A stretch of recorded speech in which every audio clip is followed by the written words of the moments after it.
High, আমার নাম প্রীতম। আমি বারাসাতেই থাকি। মডার্ন কম্পিউটার কেয়ার বারাসাতে এসেছিলাম একটা পিসি বিল্ড করতে।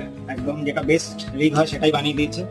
প্রসেসর ইউজ করেছি Ryzen 7 9700X, motherboard MSI X70 gaming plus wifi 7, RAM নিয়েছি Corsair Vengeance DDR5 32GB, SSD Crucial T500 1TB, graphics card Gigabyte Aorus 16GB 5060 Ti, আর SMPS MSI এর MAG 851, আর liquid cooler MSI MAG 360।